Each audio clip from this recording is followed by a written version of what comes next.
আজকের এই ভিডিওটা দেখলে তোমাদের সবার জিভে পানি চলে আসবে, আমি কিন্তু 100% বলে দিচ্ছি। আর এরকম ভাই যার থাকে তার কি কোনো চিন্তা আছে? এই দেখো, ভাইকে বলছিলাম কলকাতা স্টাইলে গোলগাপ্পা খাবো, বলতে দেরি ভাই তো ম্যাজিকের মতো সবকিছু তৈরি করতে দেরি নেই। এই দেখো, কাঁচা মাটি চুলার মধ্যে পোড়া দেওয়ানো হচ্ছে, কারণ আজকে কাঁচা আম দিয়ে একটা স্পেশালি ইন্ডিয়ান টক বানানো হবে। আর ফুচকার জন্য যা যা লাগবে সব মশলা সবকিছু আমার ভাইয়া দেখো কত সুন্দর করে কেটে নিতেছে। আর এদিকে ঝাল ঝাল অনেকগুলো শুকনা মরিচ দেখো গুঁড়া করে নিল। আর নাগা টকটা বানানোর জন্য কাঁচা মরিচ, আদা, রসুন, পুদিনা পাতা, ধনিয়া পাতা, মানে টক বানানোর সবকিছু একসাথে ব্লেন্ডার করে নিয়েছে। আর এদিকে দেখো মাটি চুলার মধ্যে আমটা কত সুন্দর পোড়া পোড়া সিদ্ধ হয়ে গেছে। এখন সুন্দর করে পানির মধ্যে ভালো করে ম্যাশ করে নিতে হবে। তারপর যেই নাগা টকের মশলাগুলো ব্লেন্ডার করে নিয়েছিলাম সেগুলো দিয়ে দিল।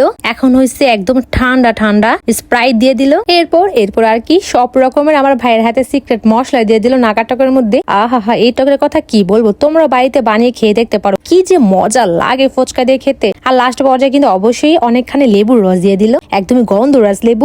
বেশ হয়ে গেল ভাইয়ের হাতে স্পেশাল কাঁচা আমের গোলগাপ্পার টক। লাস্ট পর্যায়ে অনেকগুলো শুকনা মরিচে গুঁড়া দিয়ে দিল, বিকজ আই এম ঝাল লেবার। কি যে ভালো লাগে ভাইয়ের হাতের স্পেশাল টকটা। আর এখন দেখো ভাইয়া বানাইতে আসছে ফুচকার ভিতরে যে পুরটা থাকে সেটা। তোমরা তো অনেকে বুট দিয়ে খেয়েছো, কখনোই কি আলু দিয়ে এরকম তেঁতুলের রস দিয়ে স্পেশাল ভাবে কালো বুট দিয়ে খেয়েছো কখনো? এরকম ভাবে ফুচকা দিয়ে খেতে কিন্তু একটা ইউনিক টেস্ট লাগে। আমার ভাই কিন্তু এই আলুর মশলাটা কালো বুট দিয়ে এমন ভাবে বানায়, যদি একটা ফুচকা দিয়ে তোমরা খাও না, আমি 100% শিওর তোমরা আমার ভাইয়ের ফ্যান হয়ে যাবে। এই দেখো ফাইনালি বিশ্বের সবচেয়ে লোভনীয় খাবার তৈরি হয়ে গেল। আর এত মজা করে টক বানাইছে, আমাদের দেখে জিভে পানি চলে আসে, কখন যে খাবো। দেখো এটা হয়েছে ফাইনাল লোক, সবকিছু বানানো শেষ। কত যে সুন্দর লাগতেছিল, একদম পুরো বিয়ে বাড়ির মতো। আর এত সুন্দর স্মেল আসতেছিল, আমি তো বলতেছি ভাইয়া তাড়াতাড়ি করো, আমি কখন খাবো। তোমরাই বলো গয়েসরা, এরকম ভাই কয়জনের আছে? মুখে বলতে দিদি দেখো আমার ভাইয়া কত সুন্দর করে আমার জন্য বানিয়ে সাজিয়ে রাখছে। তোমাদের কার কার এরকম ভাই আছে অবশ্যই কিন্তু কমেন্টে জানিয়ে যেও। সবকিছু তো বানানো শেষ, এখন হয়েছে খাওয়ার পালা। এই দেখো আমার ভাইয়া বানিয়ে দিতেছে একদমই ঝাল ঝাল করে লোভনীয়। তারপরে এই দেখো ফুচকার ভিতর চুবা দিল,